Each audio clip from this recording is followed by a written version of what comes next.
এখনকার সেরা video editing app হচ্ছে ক্যাটকাপ, কিন্তু সবচেয়ে বড় সমস্যা হচ্ছে এখানে বাংলা লেখা যায় না। আজকের ভিডিওতে আমি আপনাদের দেখাবো কিভাবে ক্যাটকাপে বাংলা লিখবেন একদম সহজে।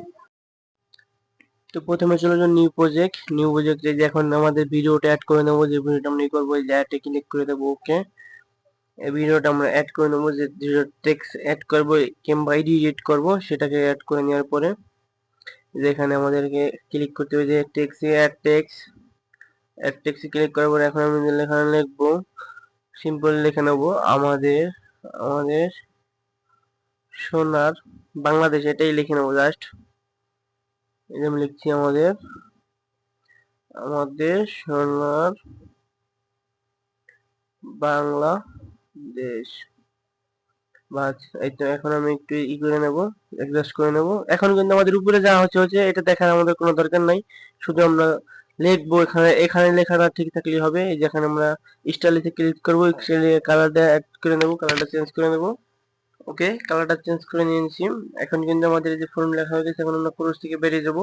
বেরিয়ে যে এখন আমরা ওই মিতে ক্লিক করব, এখন আমরা সেটিংসে ক্লিক করব, এখন আমরা ইংরেজিতে ক্লিক করব, এখন আমরা উপরে আরবিতে ক্লিক করব, ডান অপশনে ক্লিক করব। এখন কিন্তু আমাদেরটা আরবি হয়ে গেছে, ঠিক আছে। ক্যাটকাপে ইডিটে ক্লিক করব, সেই ভিডিওটার উপরে ক্লিক করব। এখন দেখেন এই ভিডিওটা একটু প্লে করে দেখাই। প্লে হচ্ছে কিন্তু ভিডিওটা, যেখানে টেক্সট লিখছি সেখানে দেখেন, আপনারা একটু খেয়াল করলে দেখতে পারবেন। এই দেখছেন ওই যে টেক্সটের এখানে কিন্তু এখানে খুব সুন্দরভাবে লেখা হয়েছে আমাদের সোনার বাংলাদেশ, ঠিক আছে। এখানে কিন্তু কি কোনো কাটা ছেঁড়া নাই, লেখা একবারে ক্লিয়ার স্পষ্ট, ঠিক আছে। এরকম ভাবে আপনারাও করতে পারবেন, সমস্যা নাই। তারপরে দেখেন আমি একটু চলো স্টাইলিশ ফন্ট অ্যাড করে দেখাই, কারণ এখানে লাল কালার তো দেখা যাইতেছে না, তো এই যে সাদা কালার একটা ক্লিক করি।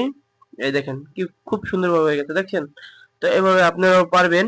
এখন আবার বলে যে ইনপুটের সমস্যা হয় না, আমি দাঁড়ান আপনাদের ইনপুট করে দেখাই। এই যে এক্সপোর্ট করে দেখালাম, এক্সপোর্ট কিন্তু হচ্ছে, ঠিক আছে। আমার ভিডিওটা কিন্তু এক্সপোর্ট হয়ে যাচ্ছে, একবারে ক্লিয়ার ভাবে এক্সপোর্ট হয়ে যাচ্ছে। তো বন্ধুরা সকলে ভালো থাকবে।